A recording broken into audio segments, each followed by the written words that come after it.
Hello, good evening. Yes, please mark your attendance in the chat box.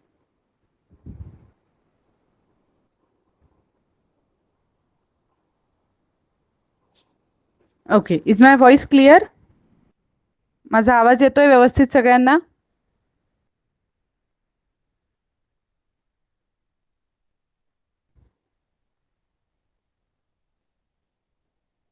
Okay, जे नवीन student join झालेत please तुमचा attendance mark करा, तुमचं नाव आणि Vipul. Okay, I will start screen sharing.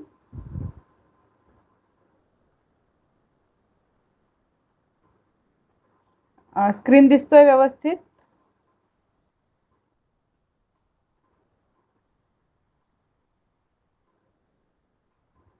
Perfect. Okay,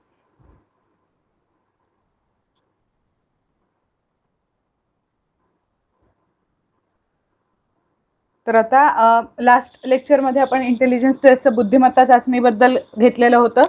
तर आता ह्या लेक्चरमध्ये आपल्याला इंग्लिशचा एक टॉपिक कव्हर करायचा आहे. ओके, तर जेवढे मी पेपर बघितले प्रत्येक पेपरमध्ये एक प्रश्न असतो जो फिगर्स ऑफ स्पीच ह्या टॉपिकवर असतो. भलेही तो इंग्लिश ॲज थर्ड लँग्वेज म्हणजे मराठी मीडियमसाठी किंवा सेमी इंग्लिश मीडियमसाठीचा इंग्लिशचा पेपर असू दे किंवा इंग्लिश ॲज प्रायमरी लँग्वेज असं जरी असलं तरी दोन्ही केसमध्ये हा टॉपिक कव्हर झालेला आहे, म्हणून मी तो आधी सिलेक्ट केला. ठीक आहे, तर आत्तापर्यंत आता मला जरा तुम्ही सांगा की तुमच्यापैकी कोण फिगर्स ऑफ स्पीच आधी शिकलेला आहे की पूर्ण नवीन टॉपिक आहे तुमच्यासाठी? चॅटबॉक्समध्ये लिहून सांगा मला आधी झालंय किंवा नाही झालंय. अजिबात नाही झालेलं. ओके, आपण आता सगळे मराठी मीडियमचे आहोत, मराठी किंवा सेमी इंग्लिश? तर मराठीमध्ये तुम्हाला अलंकार नावाची गोष्ट झाली असेल. अलंकार अशा टॉपिकशी ओळख झाली आहे मराठीमधल्या? करेक्ट. ओके, श्रेया आणि विपुल दोघं इंग्लिश मीडियमचे आहेत. Okay, no problem. ठीक आहे, तर आता हे तुम्हालाही आपला जो नॉर्मल सिलेबस आहे त्याच्यामध्ये सुद्धा हे असणार आहे आणि शिवाय इकडेही आपल्याला लागेल. करेक्ट, अलंकारिक शब्द किंवा अलंकारिक वाक्य, मराठीमध्ये याला अलंकार म्हणतात. सिमिलर एक्झॅक्ट मीनिंग इंग्लिशमध्ये फिगर्स ऑफ स्पीच. ओके, आता त्यांचा वापर का करतात, कशासाठी करतात, कसा करतात हे सगळं आपल्याला बघायचंय. मुळात आधी ते काय असतं. ओके, तिथपासून आपण सुरुवात करूया, व्यवस्थित सॉल्व्ह करूया. आपल्याला वेळ उरला तर त्याच्यावरती जे प्रश्न असतील, एक मला प्रश्न मिळालेला आहे तो प्रश्न आपण जो पेपरमध्ये आला होता तो सॉल्व्ह करू. नाही वेळ मिळाला पुढच्या लेक्चरमध्ये आपण प्रॅक्टिस करूया, कारण ह्याची प्रॅक्टिस करणं खूप गरजेचं आहे. Okay, so now we are going to cover this topic in today's lecture, that is figures of speech, अलंकार. तर आता हे काय असतं, आता एक तुम्ही समोर चित्र बघताय. ओके, त्या चित्रात काय आहे तर एक मुलगा बाहेर बघतोय खिडकीच्या आणि काय म्हणतोय, wow it's raining cats and dogs out there. Okay, तर त्याचं म्हणणं काय आहे, बाहेर खूप पाऊस पडतोय हे त्याला थोडक्यात सांगायचंय. बाहेर दिसतंय आपल्याला की थोडा पाऊस जास्ती वाटतोय असा, तर त्याचं म्हणणं आहे इट इज रेनिंग हेविली असं तो म्हणू शकला असता. राईट, इंग्लिशमध्ये आपण सेम मीनिंग होईल, वाव इट्स रेनिंग हेविली म्हणजेच खूप जास्ती पाऊस पडतोय. राईट, दोन्ही सेंटेन्सचं मीनिंग सेम राहील, बट हे सेंटेन्स काहीतरी वेगळा इम्पॅक्ट करतंय. त्या भाषेची अजून काय म्हणू शकतो आपण की ती भाषा अजून छान करतंय. ओके, मराठीमध्ये जसं अलंकारांचं काम असतं, नॉर्मल आपण अलंकाराचं परत मराठीमधला अर्थ काय होतो, दागिना. राईट, दागिन्यांचा वापर कशासाठी असतो, जर आपण कुठलाच दागिना शरीरावर परिधान नाही केला तर काही फरक पडतो का, तर नाही. जसा माणूस आहे तसाच तो दिसणार. गोरा माणूस गोरा असेल, सावळा सावळा असेल, तोच तीच गोष्ट राहणार आहे. पण तो दागिना, तो अलंकार आपण जेव्हा परिधान करतो तेव्हा अजून जरा काहीतरी चांगलं वाटतं. राईट, सिमिलरली लँग्वेजेसमध्ये सुद्धा आहे. आपण त्या अलंकाराचा किंवा त्या फिगर्स ऑफ स्पीचचा जेव्हा वापर करतो तेव्हा आपण त्या भाषेची गोडी, beauty of that language is enhanced with the help of figures of speech. Okay, सतत ह्या सेंटेन्समध्ये तुम्ही बघू शकता कसा वापर केलाय. It's raining cats and dogs out there. तर बाहेर ऍक्च्युली कुत्र्या मांजरांचा पाऊस आहे असं म्हणणं आहे का? तर नाही. कॅट्स अँड डॉग्स हा एक अलंकाराचा प्रकार आहे ज्याच्यामध्ये त्याचं असं म्हणणं आहे खूप पाऊस पडतोय. ओके. आणि मग तिथे गमतीसाठी म्हणून घरातले कॅट आणि डॉग आहेत ज्यांच्या मनात प्रश्नचिन्ह आहे की असं का बोलतोय. ओके. सो हा एक ह्याच्यावरून आपल्याला कळू शकतं की त्याची डेफिनेशन काय आहे. अ figure of speech is a departure from the ordinary expression from the ordinary form of the expression or the ordinary course of ideas in order to produce a greater effect. Okay. Meaning same राहणार आहे. भलेही तुम्ही normal जे शिकलेली आपली vocabulary असते त्या भाषेतली, फक्त इंग्लिशचीच अशी नाही, इंग्लिश असेल, मराठी असेल, हिंदी असेल, कुठलीही भाषा जी नॉर्मल व्होकॅब्युलरी आहे ती वापरूनही आपण एखादा सेंटेन्स फ्रेम करू शकतोय. सिमिलरली तेच सेंटेन्स अजून ब्युटिफाय करायला लिटरेचरमध्ये त्या अजून चांगलेपणा आणायला म्हणून जो वापर केला जातो that is figure of speech. Okay. So a figure of speech is a figurative language in the form of single word or phrase. Okay. जसं मगाशी अनघाने टाकलं अलंकारिक शब्द, तर जसं it can either be a word, एक शब्द असू शकतो, किंवा it can be a phrase और अ सेंटेन्स. सो अख्खं वाक्य असू शकतं ते, जो पूर्ण आपण एक अलंकार म्हणून किंवा एक फिगर ऑफ स्पीच म्हणून कन्सिडर करू. It can be a special repetition, arrangement or omission of words with literal meaning or a phrase with a specialized meaning not based on the literal meaning of the words. Okay. याचा अर्थ काय होतो की special repetition म्हणजे तोच शब्द आपण सारखा सारखा यूज करून त्याचा काहीतरी अर्थ निर्माण करतोय, किंवा त्या पर्टिक्युलर वर्ड्सची अरेंजमेंट ही डिफाईन करेल की त्यांचं महत्त्व काय आहे. अरेंजमेंट म्हणजे कुठले शब्द आधी लिहिलेत आणि कुठले शब्द नंतर. आता हे जे फिगर ऑफ स्पीच हे अरेंजमेंटच्या रिलेटेड जे आहे ते आपण आजच्या लेक्चरमध्ये शिकणार आहोत. ओमिशन म्हणजे जे वर्ड्स वगळले जातील. ओके. तर त्यांचं जे लिटरल मिनिंग आहे, जे त्यांचं प्रॉपर मिनिंग आहे ते सोडून त्याचा एक्स्ट्रा वापर करून किंवा त्यांची वेगळी अरेंजमेंट करून जे काही तयार केलं जातं तो फिगर ऑफ स्पीच आपल्याला असं त्याला म्हणतात. Okay. Now a figure of speech is essentially a word or phrase used in a non-literal sense for rhetorical or vivid effect. म्हणजे काहीतरी वैविध्यपूर्ण इफेक्ट त्या सेंटेन्सला यावा हे मेन उद्देश आहे आपलं. They are plainly defined as saying one thing in terms of something else. What does that mean? Well, it's simple actually. आता जी गोष्ट आहे ती एकदम सिम्पल आहे. म्हणजे काय की प्लेनली एक वाक्य न बोलता त्याला काहीतरी इफेक्ट देऊन बोलणं. जसं आता तुम्ही असं इमॅजिन करू शकता की ही स्लाइड मी तुम्हाला दाखवतीये, याच्यावर साध्या शब्दांमध्ये मी आपलं एक स्क्रीन आहे, स्क्रीनवरती ऑरेंज स्क्रीन आहे, त्याच्यावर काळे शब्द टाकलेले आहेत. याच्याऐवजी मी एखादा इफेक्ट दिला असता की एक एक वाक्य एक एक ह्याच्यात येतंय, मी एक बटन प्रेस केलं की एक वाक्य येतंय, दुसरं केलं की दुसरं येतंय, त्याच्या मागे काहीतरी इफेक्ट आहे, मागे आवाज आहे. तुम्ही कम्प्युटरमध्ये शिकला असाल, पॉवर पॉईंट प्रेझेंटेशनमध्ये आपल्याला ह्या गोष्टी करता येतात की मागे आवाज ऍड करता येतो, किंवा ते शब्द कसे आपल्या स्क्रीनवर दिसतील ते ऍड करता येतं. काही वेळेला नोटबुक ओपन झाल्यासारखे ते शब्द दिसतात. आपण शब्द बदलतोय का? नाही. मी जे आता तुम्हाला स्क्रीनवर दाखवतीये तेच मी दाखवणार आहे, फक्त काहीतरी वेगळ्या फॉर्ममध्ये दाखवणार जेणेकरून ते अट्रॅक्टिव्ह होईल. ओके. सो हे जे अट्रॅक्शन आहे वाचणाऱ्यांना, अजून आपण जे काही लिहितोय त्याच्याकडे वाचणारे कसे अट्रॅक्ट होतील हे बघणं, आणि त्याच्यासाठी ज्या गोष्टींचा वापर केला जातो that is figure of speech. Okay. So आता लिटरलचं मिनिंग तिथे आपण छोटंसं ह्याच्यात दिलेलं आहे. लिटरलचं मिनिंग काय आहे तर taking words in their usual or most basic sense without metaphor or exaggeration. म्हणजे कुठलीही गोष्ट आपण वाढवत नाहीये. एक्झॅजरेशन म्हणजे कुठलीही गोष्ट अति करून सांगणं, किंवा मेटाफर म्हणजे त्याला कोणाशी कम्पेअर करून सांगत नाहीये. जनरल जे वाक्य आहे तसं बोलणं. ओके. आणि रेटॉरिक म्हणजे द आर्ट ऑफ इफेक्टिव्ह और परस्युएसिव्ह स्पीकिंग और रायटिंग. आता पुन्हा हे सेम आहे की either it can be used in speaking और रायटिंग. स्पीकिंग म्हणजे आपला श्रोतावर्ग आपल्याला जेव्हा वाढवायचा असेल, किती लोक मला ऐकायला येतील हे जेव्हा मला वाढवायचं आहे, किती लोक मी लिहिलेलं वाचतील हे वाढवायचं आहे, तर ऑब्व्हियसली माझ्या लिखाणात काहीतरी वेगळेपणा हवा. आणि तो मी ह्या सगळ्या गोष्टींमधून ऍड करेन. Okay, so this was all about figures of speech. Whenever you say something but you don't mean it literally, you are using a figure of speech. Let's say you are about to head out to the store and your mother says, you better take a jacket, it's raining cats and dogs out there. Does your mom literally mean animals are falling from the sky? तर असं होतं का की बाहेरून कुत्री आणि मांजरी किंवा कुठलेही ॲनिमल्स आकाशातून पडतायत? तर नाही. तर आई हे सांगताना आपल्याला काय सांगतेय, तर खूप जास्ती पाऊस आहे हे एक्झॅजरेशन झालं. ओके, पाऊस आहे बरोबर आहे, खूप जास्तीही आहे हेही बरोबर आहे, पण लिटरल मिनिंग त्याचं कॅट्स अँड डॉग्स इथपर्यंत नाहीये ना. तर ते फिगर ऑफ स्पीच झालं तिथे यूज केलेलं, की आपल्याला काय होणार आता ह्याचा परिणाम जास्ती वाटणार. जेव्हा आई असं म्हणेल तेव्हा आपल्याला कळलं नाही नाही जॅकेट घेतलं पाहिजे, एवढं जर आई म्हणते तर बाहेर भरपूर पाऊस असेल. सो इफेक्ट वाढवण्यासाठी आपण जे वापरतो ते.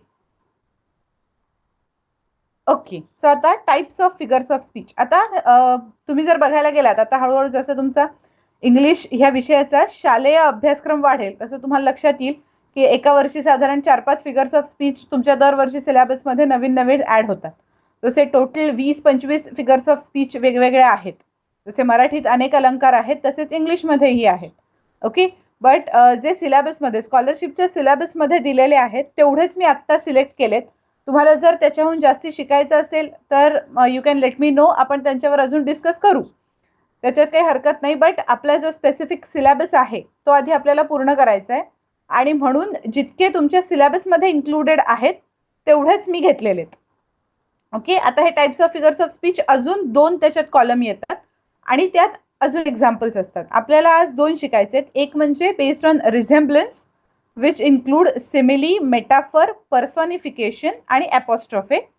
ओके, एक काम करा, आता ही जी नावं आहेत ना ती तुमच्या फक्त नोटबुकमध्ये लिहून ठेवा की ही 4 नावं आपल्याला आज बघायची आहेत. आणि अजून 2 कुठली, तर based on construction of sentence म्हणजे काय, तर पहिल्या स्लाइडमध्ये जिथे मी दिलं होतं की फिगर्स ऑफ स्पीच म्हणजे काय असतं त्याच्यामध्ये आपण एक अरेंजमेंट असा वर्ड यूज केला होता.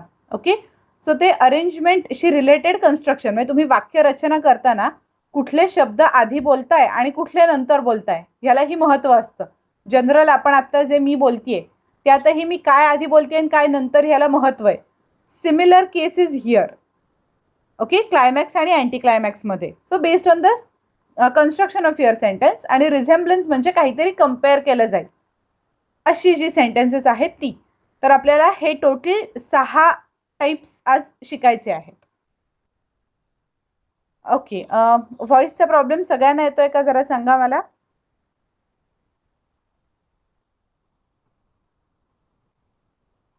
अनघाला प्रॉब्लेम आलाय, एकदा फक्त जरा राजदीप, संजना सांगा. विपुल नाही येते. ओके, अनघा मग तुझ्या इकडे एकदा रेंज चेक कर, कारण आज माझ्या इथे रेंजचा प्रॉब्लेम आहे म्हणून मी एकदा क्लिअर करून घेतलं की आत्ता माझ्याकडनं नाही तुझ्याकडनं असेल. ओके, सो एकदा चेक करून घे तुझ्याकडेही. Okay, so now coming to first figure of speech that is simile. Okay, तर आता हे काय असतं. In a simile a comparison is made between 2 objects of different kinds which have however one point in common. Okay, एखादा point काहीतरी छोटूसा common असतो आणि त्या पॉइंटला घेऊन 2 गोष्टी कंपेअर केलेल्या असतात. ठीक आहे, the simile is usually introduced by words like as, like और सो. ओके, हे लिहून घ्या, हे मेन आहे की सिमिली ओळखण्याची एक पद्धत काय, तर लाईक, ॲज, सो असे शब्द वापरलेले असतील तर तुम्ही ते सिमिली म्हणून ओळखू शकता. आता एक्झाममध्ये क्वेश्चन काय टाईपचा येतो की एक सेंटेन्स दिलेलं असतं आणि तुम्हाला ओळखायला सांगतात की ह्याच्यात कुठलं फिगर ऑफ स्पीच वापरलं आहे. ओके, आणि 4-5 आता मी मगाशीच तुम्हाला म्हणलं की फिगर्स ऑफ स्पीच जवळजवळ 20 ते 25 आहेत. त्याच्यापैकी आता आपल्या सिलेबसमध्ये 6च आहेत, पण त्या 6 पैकी म्हणजे 4 ऑप्शन्स येऊ शकतात की हा सिमिले आहे, हे मेटाफर आहे की अजून काही दुसरं आहे. राईट, ते ओळखण्यासाठी आपल्याला ह्या छोट्या छोट्या हिंट्स एक्झाम पॉईंट ऑफ व्ह्यूनी गरजेचे आहेत की सिमिली वापरताना कुठले वर्ड्स वापरले जातील, तर लाईक, ॲज, सो हे. For example, he is as busy as a bee. Okay, आता बी म्हणजे मधमाशीची किंवा साध्या माशीशी कंपेअर केलेली आपण मधमाशीशी. आणि मग त्याच्यामध्ये काय आहे, he is as busy as म्हणजे दोन्ही आपण जसं आता एक ह्या एक्झाम्पलसाठी मी असं करते की जी आपण डेफिनेशन केली आहे ना त्याच्या कंपॅरिझनमध्ये आपण बघूया. Comparison is made. कंपॅरिझन केली आहे का, ही म्हणजे कुठले तरी मुलगा आणि बी, हनी बी असं आपण इमॅजिन करू. तर मुलगा आणि मधमाशी यांच्यामध्ये कंपॅरिझन केलेली आहे. So comparison is made between two objects. Objects people काही असेल ऑफ डिफरंट काइंड्स. आता माणूस आणि हनीबी हे दोन डिफरंट काइंड्स, वेगवेगळ्या गोष्टी आहेत.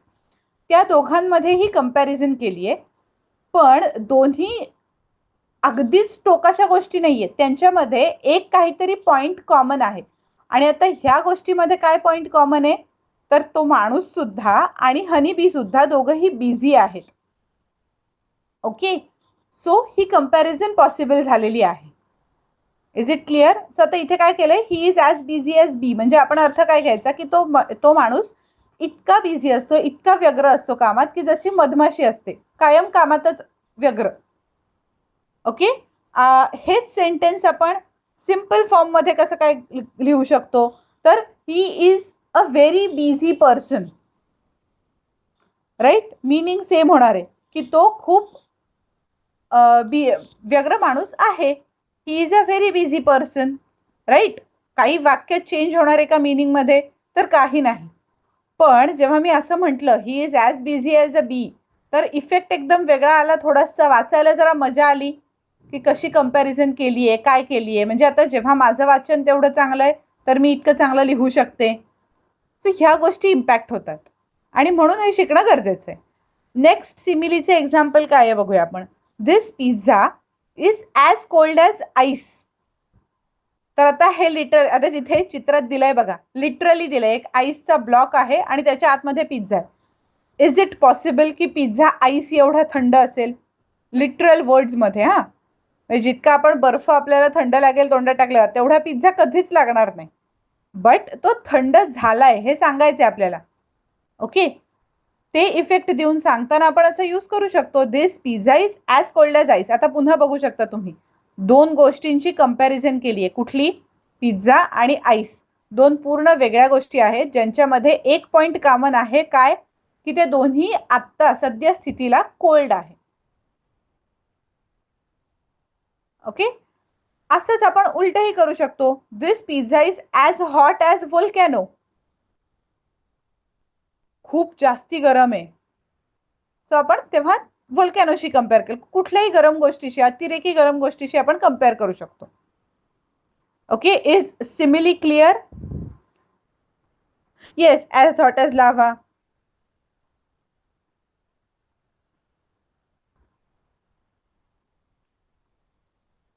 समजलंय व्यवस्थित? Very good. Now next is metaphor. Metaphor is an implied simile. It does not like the simile state that one thing is like another or acts as another, but takes that for granted and proceeds as if the two things were one. Okay, simile आणि metaphor मधला basic फरक जो main आहे, दोन्हीमध्ये काहीतरी कंपॅरिझनच केलेली असते. मी example वरनं तुम्हाला थोडंसं एक्सप्लेन करते हे. आता मेटाफरचं एक्झाम्पल आपण काय म्हणतो, the camel is a ship of the dessert. He term तुम्ही ऐकली असेल. उंटाला आपण वाळवंटाचं जहाज म्हणतो. उंटाचं दुसरं नाव वाळवंटातलं जहाज. राईट, सो आता the camel is as good as ship असं नाही म्हणत आहे आपण इथे. Right, as good as, like ship किंवा सो शिप असं काही केलेलं नाही आपण. आपण डायरेक्ट कॅमलला शिपच म्हणून टाकलेलं आहे. सो हे मेटाफर आहे. इथे आपण कंपेअर नाही करत आहे लाईक ॲज असे वर्ड्स वापरून. आपण त्याला ग्रँटेडच धरून टाकतोय. The camel is a ship of the dessert. Actually आहे का?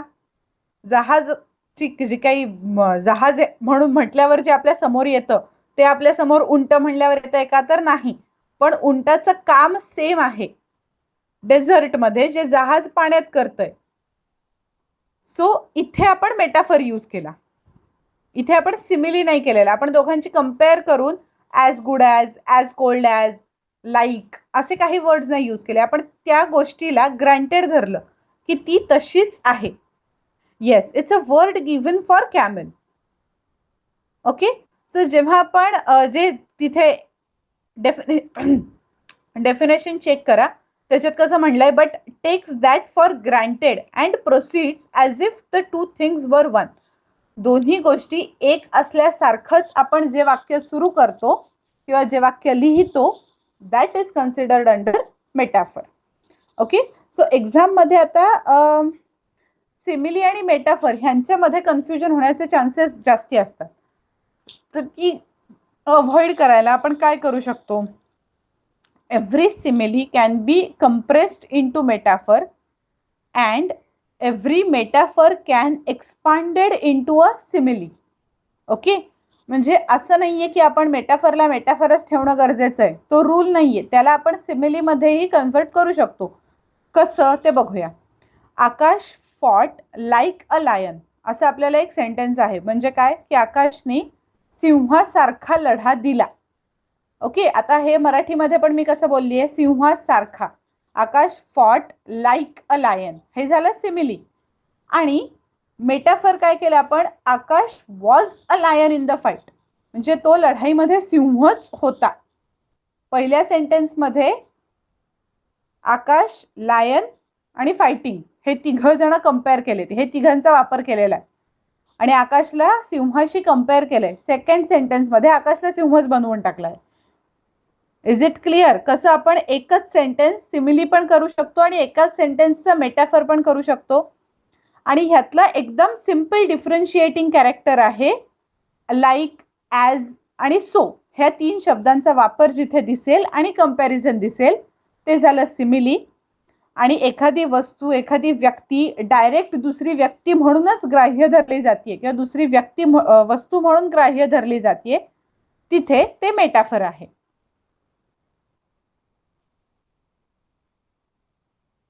Okay, so now coming to next slide. आता हे दोन गोष्टी आपल्याला कळल्या की दोघांचाही इंटरचेंजिंग पॉसिबल आहे. सिमिली मेटाफर ओळखणंही सोपं आहे, इतकं काही अवघड नाही जाणार तुम्हाला एक्झाममध्ये, बट थोडं केअरफुली बघायला लागेल तिथे. Now coming to next is personification. As the name suggests, in personification, inanimate objects and abstract notions are spoken of as having life and intelligence. म्हणजे काय, आता पर्सोनिफिकेशन शब्दावरनच आपल्याला कळतंय की कुठल्या तरी गोष्टीला पर्सन म्हणजे व्यक्ती किंवा जिवंत असल्याचं कॅरेक्टर दिलं जाईल, तर त्याचा अर्थ होतो पर्सोनिफिकेशन. ओके, आणि आपल्याला डेफिनेशन मधून पण दिसेल की इनॅनिमेट ऑब्जेक्ट्स अँड ॲब्स्ट्रॅक्ट नोशन्स म्हणजे काय की काहीतरी निर्जीव गोष्टींना सजीवासारखं ज्याच्यामध्ये जिवंतपणाचे कॅरेक्टर्स आहेत आणि इंटेलिजन्स आहे अशाशी कंपेअर करणं म्हणजे personification. Personification occurs when the author or speaker gives human characteristics to non-human objects. ठीक आहे, म्हणजे जे इनॅनिमेट निर्जीव वस्तू असतील त्यांना आपण माणसाची कॅरेक्टर देऊन बोलतोय काहीतरी. For example, the lightning danced across the sea. विजा चमकणाऱ्या नाचू शकतील का? ऍक्च्युअल त्यांना हातपाय आहेत का की जे हलवून त्या नाचतील? तर नाही. माणूस नाचू शकेल का? हो. तर आता नाचणं हे माणसाचं कॅरेक्टर आहे आणि ते कॅरेक्टर आपण लाइटनिंगला दिलंय. So lightning danced across the sea असं जेव्हा आपण म्हणतोय तेव्हा त्या लाइटनिंगला एखाद्या माणसाचं कॅरेक्टर देऊन ते कंपेअर केलंय. ओके, सो त्या वेळेला येतो आपला पर्सोनिफिकेशन. अजून थोडी एक्झाम्पल्स बघूया आपण. The trees scream in the raising wind. झाडं ओरडू शकतील का? झाडांना तोंड आहे का ऍक्च्युअल ओरडायला? जसा माणूस ओरडेल, प्राणी एखादा ओरडेल, तशी झाडं ओरडणार आहेत? नाही. बट आपण झाडांना हे सांगतोय की जेव्हा झाडं खूप वारा असतो तेव्हा तुम्ही ऐकलं असेल की झाडांचा आवाज येतो, झाडं जी हलतात. आत्ता पावसाळ्यामध्ये तर आपण बऱ्याच वेळेला एक्सपिरियन्स करतो हे, जेव्हा खूप जास्ती वारं सुटतं आपल्याला झाडांचा आवाज येतो. तो झाडांचा आवाज म्हणजे ऍक्च्युअल ते ओरडत नसतात, ते हलतात, त्यातून तो आवाज येतोय. आणि मग तिथे पर्सोनिफिकेशन यूज केलंय. की द ट्रीज स्क्रीम म्हणजे एवढा जास्ती आवाज आला की ॲज इफ ते ओरडतायत असं वाटलं. Okay, so the use of personification here gives a better description of the sound trees make in strong winds. Okay, नुसतंच झाडांचा खूप आवाज होता हे जर आपण म्हटलं तर त्याला एवढी मजा येत नाही. माणूस ओरडावा इतक्या जोरात झाडांचा आवाज होता, मजा येते ऐकायला. तर ती भाषेतून वाचताना ऐकताना मजा घ्यायची भाषेची, याच्यासाठी फिगर्स ऑफ स्पीच आहे. सो पर्सॉनिफिकेशन कळलं.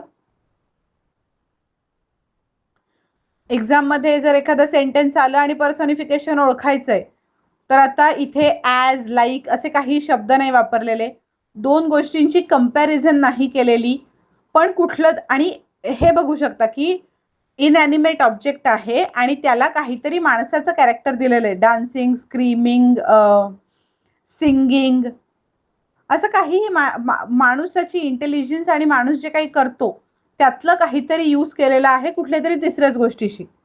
तर तिथे आपण म्हणू शकतो की हे पर्सॉनिफिकेशन आहे. Okay, now next is हायपरबोली.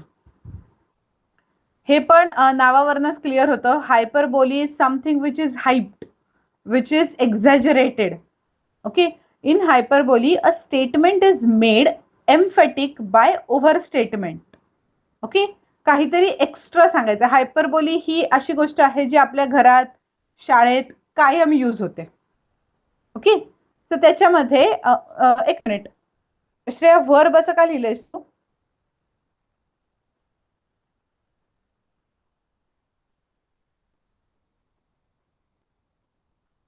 Okay okay, no problem. मला वाटलं तुला असं काही वाटतंय की हायपरबोली वर्ब रिलेटेड आहे, तर तसं नाहीये म्हणून मी विचारलं.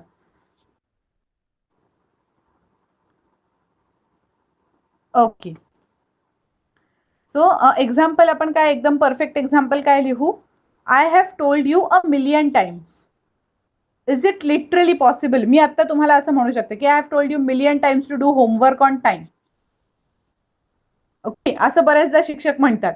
आई सांगते आपल्याला, मी तुला हजारदा सांगितलंय की कपडे आवरून ठेवत जा व्यवस्थित. बरोबर, ही कॉमन सेंटेन्सेस आहेत, आपल्या घरात ऐकायला मिळतात, शाळेत शिक्षक होमवर्कच्या बाबतीत सांगतात. जरी सगळ्या दिवशी सांगितलंय असं कॅल्क्युलेट केलं तरी ते हजारदा होणार आहे का? किंवा मिलियन टाइम्स, लाखो वेळा सांगितलंय, होतं का लिटरली लाखो वेळा सांगितलं असतं का?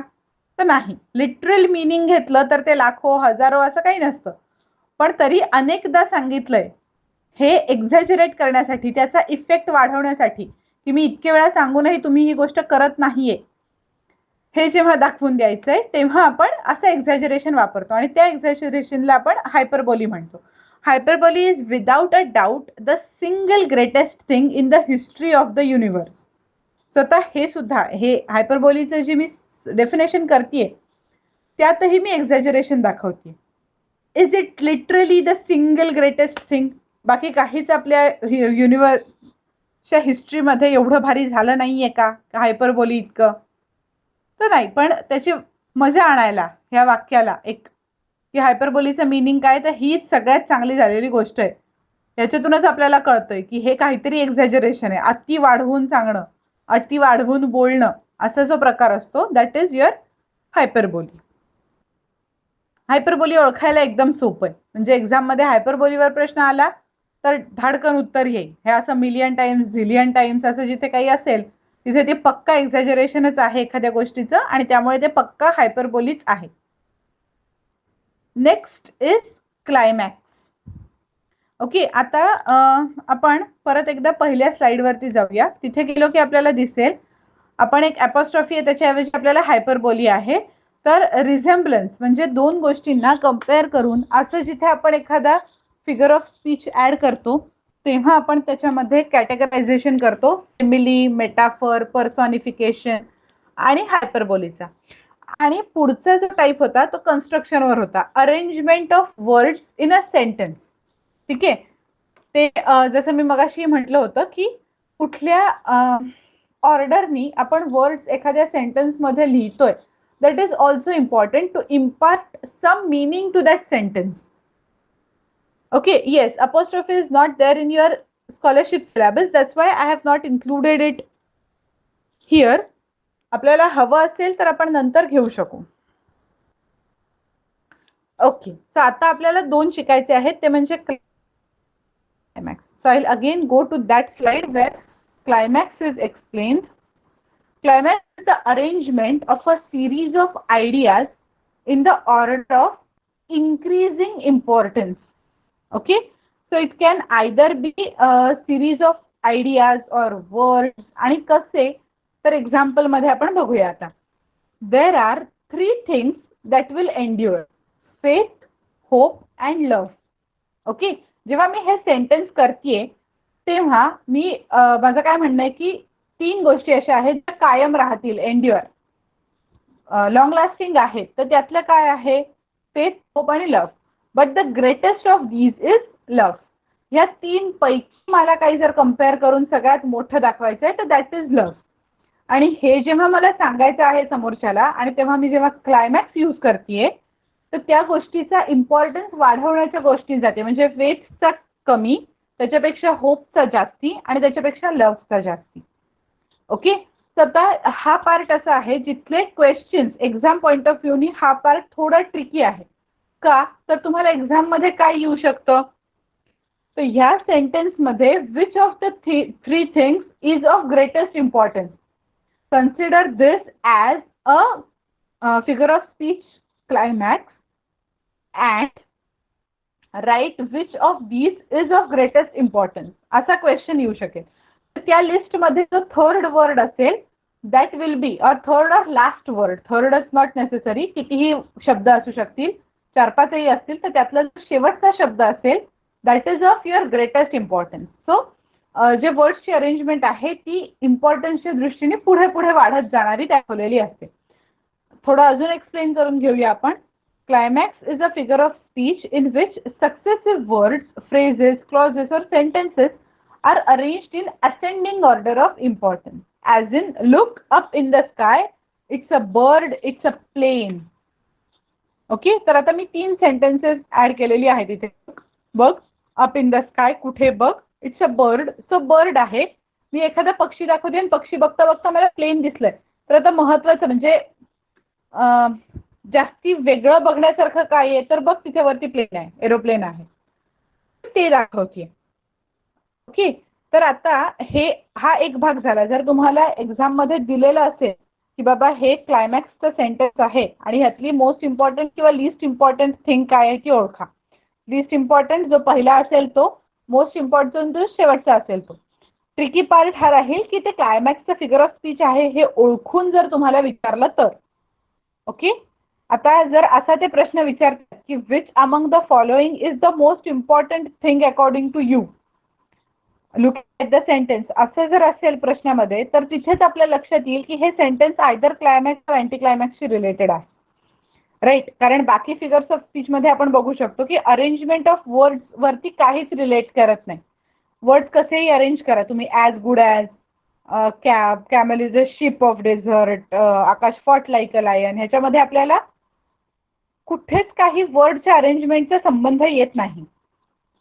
ओके, सो जर असा प्रश्न आला तर तिथे आपण फिल्टर लावू शकतो की उरलेले 4 जे आपण शिकलोय त्यांच्यापैकी काही नाहीये. It can B either climax और अँटी क्लायमॅक्स. आता अँटी क्लायमॅक्स शिकल्यावर मी तुम्हाला सांगते की त्या दोन मध्ये आपण कसं डिफरन्शिएट करायचं.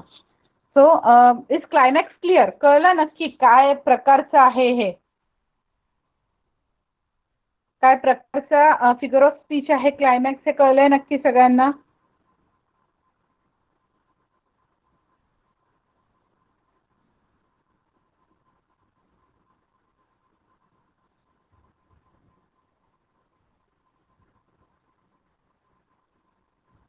Okay, so now coming to, एकीचाच फक्त मला रिप्लाय आलाय. बाकीच्यांनी पण जरा सांगा ना की कळलंय की नाही, म्हणजे त्याप्रमाणे मला पुढे जायला. श्रेयाचा रिप्लाय आलाय, अनघा, विपुल, संजना,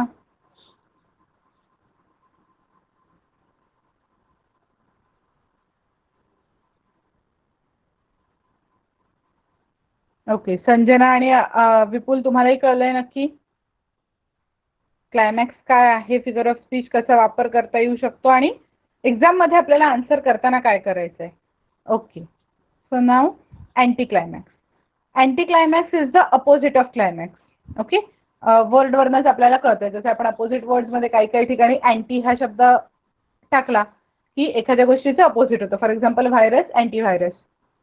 तर तसंच anticlimax, a sudden descent from higher to lower. It is chiefly used for the purpose of satire or ridicule. म्हणजे ही lost his family, his car and his cellphone.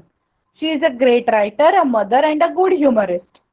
तर आता ह्या केसमध्ये अँटी क्लायमॅक्स हे उलट असतं, from high to low. Okay. So पहिलं जे काही गोष्ट असेल that will be of greater importance and the last one is of lower importance. Okay. So आता she is a great writer असं जिथे मी म्हणतीये तिथे मला काय लक्षात येत आहे की ती रायटर आहे हा तिचा मूळ चांगली गोष्ट आहे, आणि अ गुड ह्युमरिस्ट ही चांगलीच गोष्ट आहे अर्थात, but that is of lower importance. Considering all things, he lost his family, his car and his cellphone. आता इथे आपण बघू शकतो की त्याचा कार, सेलफोन गेल्या ह्या गोष्टी ठीक आहेत, बट फॅमिली गेली ही मोठी गोष्ट झाली ना या केसमध्ये. तर ह्या प्रकारे इम्पॉर्टन्स कमी होत जातोय तिथे. ओके. आता सटायर ह्याचा अर्थ काय की एक सिम्पल सेंटेन्स आहे, आणि आता बघायला गेले तर सेंटेन्स तर नॉर्मल आहे, त्याच्यामध्ये काही तसं फिगर ऑफ स्पीच असावं अशी कुठली वेगळी गोष्ट नाही आहे. जसं आपण हायपरबोलीमध्ये बघितलं, जसं आपण सिमिलीमध्ये बघितलं, काही मोठ्या गोष्टींशी कम्पेअर केलंय किंवा काहीतरी मोठं रूप त्याला दिलं आहे, असं काही नाहीये इथे. ह्युमरिस्ट म्हणजे ह्युमर क्रिएट करणारी, जोक क्रिएट करणारी. बोलता बोलता आपण जे काही करतो ना ह्युमर क्रिएट, बोलता बोलता काहीतरी हास्यास्पद गोष्ट मी बोलून जाते, तर दॅट इज ह्युमरिस्ट. ओके. म्हणजे नुसतंच सलग फक्त बोलत राहत नाही, तर काहीतरी मध्ये जे नॉर्मल कॉन्व्हर्सेशन चाललंय त्याच्यात काहीतरी ऍड करून तिथे ह्युमर क्रिएट करते, त्याच्यात काहीतरी असं हसता येईल अशी गोष्ट क्रिएट करते. ह्याला ऍक्च्युअल जोक सांगतात तसला प्रकार नाही पण. ओके. सो बघायला गेलं तर सिम्पल सेंटेन्स, बट त्या सेंटेन्स मधून सुद्धा आपण मिनिंग काढू शकतो. In that case it will be anti climax. Mostly in your exam it will be given की ते अँटी क्लायमॅक्स आहे की क्लायमॅक्सचं आहे, आणि त्या accordingly you will have to answer which thing is of greater importance or which thing is of lower importance. Okay. आता जर तुम्ही एक नॉर्मली सेंटेन्स बघितलीत अँटी क्लायमॅक्सची, तर नुसतं सेंटेन्सचं मिनिंग बघूनही तुम्हाला कळेल की कुठली गोष्ट जास्ती महत्त्व देऊ शकेल. म्हणजे जर मी पहिल्यांदा सेंटेन्स वाचलं नुसतं, ही lost his family, his car and his cellphone, is it possible that this will be a sentence of climax? कारण कुठल्या तरी व्यक्तीबद्दल आपण असं लिहितोय की that person has lost family, car आणि सेलफोन, तर ह्याच्यामध्ये उलट्या क्रमाने जाईल का? फॅमिली कमी इम्पॉर्टन्स, मग कार आणि मग सेलफोन, असं होणंच शक्य नाही, लॉजिकली शक्यच नाही. त्यामुळे हे वाक्य जर आपण लॉजिकली कन्सिडर केलं तर आपल्याला लगेच कळेल की हे क्लायमॅक्सचं नाही, अँटी क्लायमॅक्सचं आहे. सेम केसमध्ये second sentence, she is a great writer, a mother and a good humorist. ती बोलता बोलता छान विनोद क्रिएट करते, हे तिचं सगळ्यात भारी कॅरेक्टर आहे, असं होईल का? तर नाही. मदर आणि रायटर मध्ये जर काही असतं तर थोडंसं कम्पेअर करणेबल असतं की ठीक आहे, मग कन्फ्युजन होणं पॉसिबल आहे. बट इथे तर स्ट्रेट फॉरवर्ड आहे ना की ती खूप चांगला विनोद करते बोलताना, हे काही तिचं सगळ्यात चांगलं कॅरेक्टर नसेल, ते तिचं एक कॅरेक्टर आहे, ते एक लिस्टमध्ये आहे, that is of list importance. But so वाक्य बघूनही आपल्याला कळू शकतं की हे क्लायमॅक्स आहे की अँटी क्लायमॅक्स आहे. फक्त इथे थोडा लॉजिकचा वापर करायचा आहे. क्लायमॅक्स मध्ये कळणं थोडं अवघड आहे. ओके. कारण क्लायमॅक्स मध्ये काय होतं, आपला इम्पॉर्टन्स वाढत जातो. आता माझ्या दृष्टीनं मी म्हटलं की greatest of these is love. एखाद्याचं असं असेल की होप सगळ्यात जास्त गरजेची आहे, सगळ्यात जास्त इम्पॉर्टंट आहे, so person specific, person point of व्ह्यूनी क्लायमॅक्स चेंज होऊ शकतो. त्यामुळे क्लायमॅक्स आणि अँटी क्लायमॅक्स मध्ये डिफरन्शिएट करायचं जर असेल एक्झामसाठी, तर तुम्हाला काय बघायला लागेल की ते अँटी क्लायमॅक्स नाही आहे ना, एवढं फक्त चेक करायचं. ओके. क्लायमॅक्स आहे हे ओळखण्यासाठी ते वाक्य अँटी क्लायमॅक्स नाहीये हे कन्फर्म करायचे आपल्याला. ओके. Is it clear? तुम्ही क्लायमॅक्स ओळखू नाही शकत. एखाद्या व्यक्तीला एरोप्लेन दाखवणं काहीतरी भारी गोष्ट वाटेल आणि दुसऱ्या व्यक्तीला तो पाहिलेला पक्षी नवीन आहे म्हणून तो आकाशाकडे बघून इट्स अ बर्ड असं म्हणेल. राईट. सो त्या वे मध्ये आपल्याला सेंटेन्स ओळखणं थोडं अवघड आहे. त्यामुळे एक्झाम मध्ये मोस्टली तुम्हाला क्लायमॅक्स किंवा अँटी क्लायमॅक्स ते देतीलच. नाहीच दिलं तर ही हिंट वापरा की अँटी क्लायमॅक्स नाही आहे ना हे चेक करून घ्या. ओके. आणि अँटी क्लायमॅक्स आपण जी 2 एक्झाम्पल्स बघितली त्यावरूनच आपल्याला कळेल की लॉजिकली सुद्धा आपण डिफाईन करू शकतो की कुठली गोष्ट आधी येईल आणि कुठली नंतर. So that is easy. Okay. So नाव हां लास्ट एक आहे जे सिलेबसमध्ये ॲज सच आहे सिलेबसमध्ये पण इन्क्लूड केलेलं आहे तुमच्या. Exclamation. In this device, the exclamatory form is used to draw greater attention to a point than a mere bald statement of it could do. Same. काहीतरी एक्सक्लेमेटरी मार्क दिलेला असतो आपण, काहीतरी एक्सक्लेमेशन देतो आपण. आता तुम्हाला घरच्यांनी समज बर्थडेला सरप्राईज पार्टी दिली तर घरी जाऊन नुसतंच वाह असं म्हणलात आणि वाव करून मोठी एक्सप्रेशन दिली तर दोन मध्ये रिॲक्शन मध्ये काहीतरी फरक आहे ना. आनंद झालाय हे तुम्ही एक्सप्रेस करताय तर त्याच्यासाठी काहीतरी वेगळे शब्द वापरता तुम्ही. नुसतीच फेशियल एक्सप्रेशन चेंज होतात पण फेशियल एक्सप्रेशन चेंज झाली आणि त्याच्यावर नुसतंच वाह एवढंच म्हणलात तर काही मजा राहील का? नाही.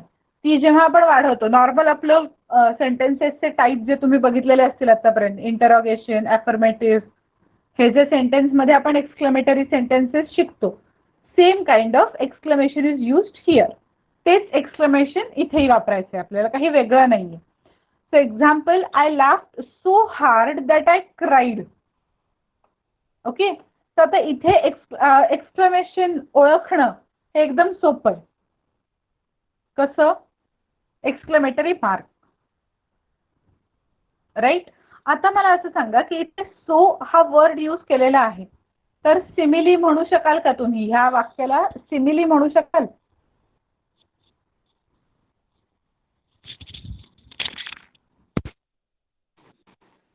Yes or no?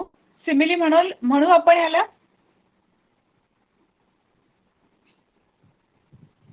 नाही. का नाही म्हणणार? मी समज एक्सक्लेमेटरी मार्क काढून टाकलं कन्फ्युजन करायला म्हणून मी एक्सक्लेमेटरी मार्क काढून टाकते आणि फक्त एवढंच सेंटेन्स ठेवते. I laughed so hard that I cried.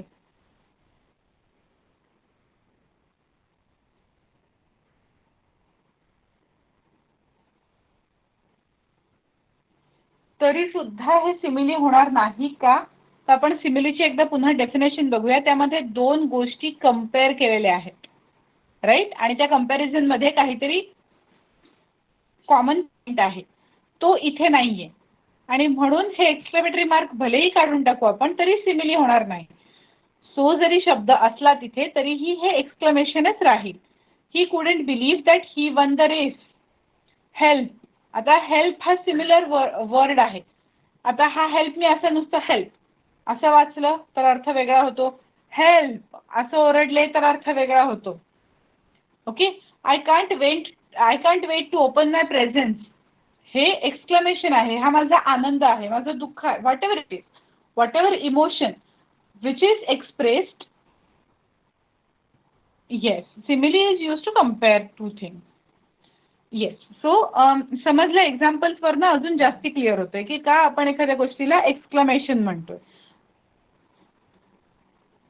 Okay. So now what we are going to do is हा एक क्वेश्चन आलेला आहे 2019च्या स्कॉलरशिपच्या एक्झाम मधला, 8th स्टँडर्डच्या एक्झाम मधला हा प्रश्न आहे.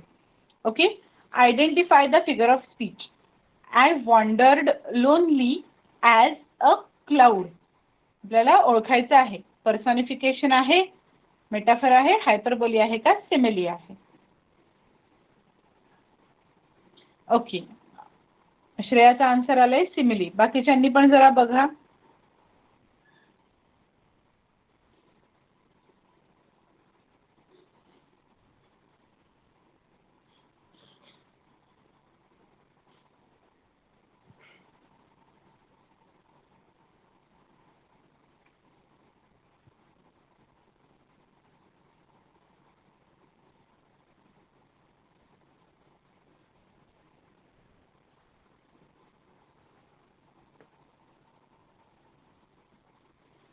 करेक्ट.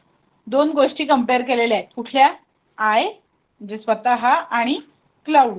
या दोन गोष्टींमध्ये ढगांमध्ये कंपॅरिझन केली आणि कंपॅरिझनसाठी कॉमन पॉइंट काय यूज केलाय? लोनली, एकटा. Right. So that's why very good. Correct answer. The answer it is simile. Okay.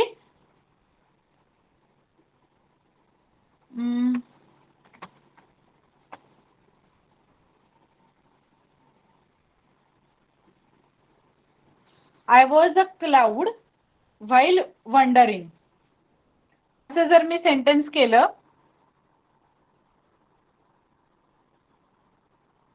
तर ते काय होईल असं सांगा मला.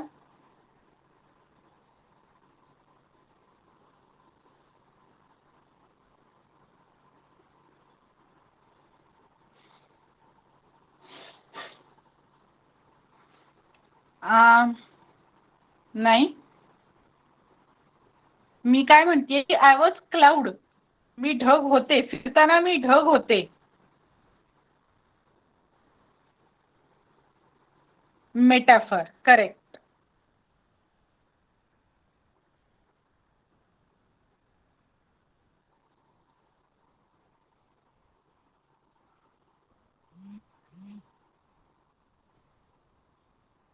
अजून एक दाखवते.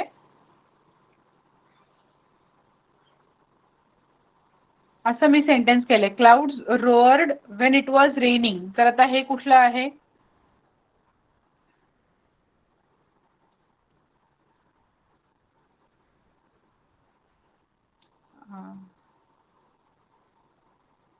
रोअर्ड. रोअर जोरात ओरडणे. Yes, now it's correct. Personification. Clouds actually ओरडू शकणार आहेत का? नाही. मी त्यांना व्यक्तीचं रूप दिलेलं आहे आणि म्हणतेय की ते ओरडले. ओके. आणि अजून एखादं आपण काय करू शकतो? Okay, no problem. Next is हां, आता हा थोडासा फिगर ऑफ स्पीच सोडून वेगळा प्रश्न आहे, कारण फिगर ऑफ स्पीचचा मला हा एक प्रश्न एका पेपरमध्ये मिळाला. बाकीचे थोडे अजून मी शोधेन आणि पुढच्या लेक्चरमध्ये आपण घेऊयात ते. तुम्हाला कुठले एक्सरसाइज मिळाले तर सोडवा आवर्जून. ओके. ओळखण्यासाठी मेनली की दिलेलं सेंटेन्स हे कशाशी रिलेटेड आहे. तर हा एक क्वेश्चन आपण सॉल्व्ह करून टाकूया. Find the number of good qualities of an ideal king with the help of given grid. You can use any letter number of times. हे प्रश्न थोडे क्रिटिकल का असतात तर तुम्हाला डायरेक्ट आन्सर नाही द्यायचंय. तुम्हाला सगळे शब्द सापडले पाहिजेत आणि किती आहेत त्यांचा नंबर लिहायचा आहे. तर एकदा बघा आणि सांगा. आधी शब्द शोधा मग सांगा.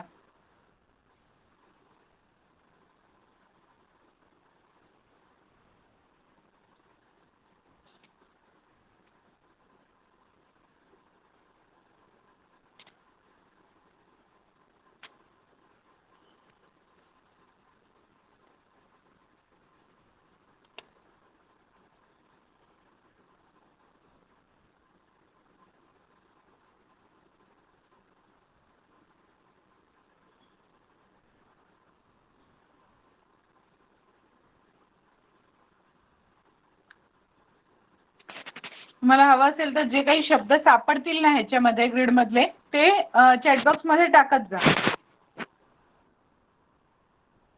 म्हणजे मग सोपं जाईल. जे मला सापडतायत ते मी टाकते आता. तुम्हाला सापडतायत ते टाका.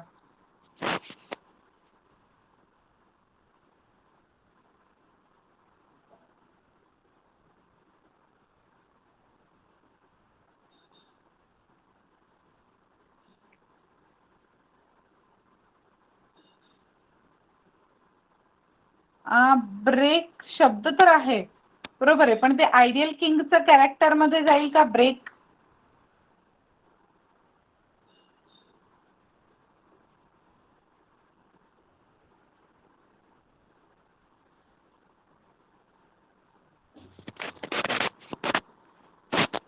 ब्रेन जाईल बघ.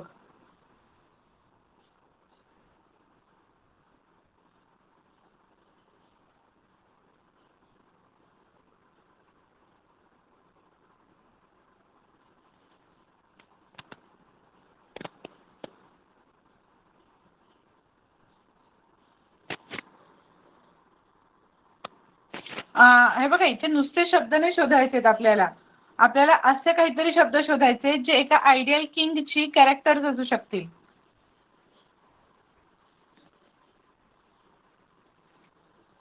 Yes, kind, help. मला तरी एवढे 4 सापडले ना. काइंड, लव्ह, ब्रेन आणि हेल्प. ते मला 4 सापडलेत. अजून कोणाला काही सापडतायत का बघा, कारण 4 पर्यंत तर आपण पोहोचलोय. पुअर नाही येणार बाळा. पुअर हे कॅरेक्टर मध्ये कसं म्हणू आपण?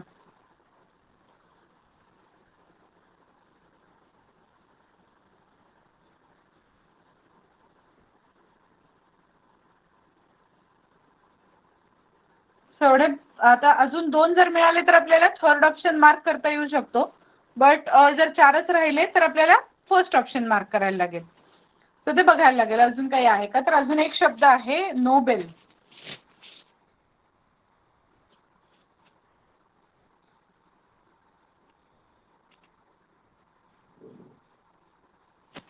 ओके, तर याच्याबद्दल आपण थोडीशी नंतर चर्चा करूया. असे अजून जर काही प्रश्न असतील तर आपण तेही डिस्कस करूया नेक्स्ट लेक्चरमध्ये. For now will stop here. Thank you and bye.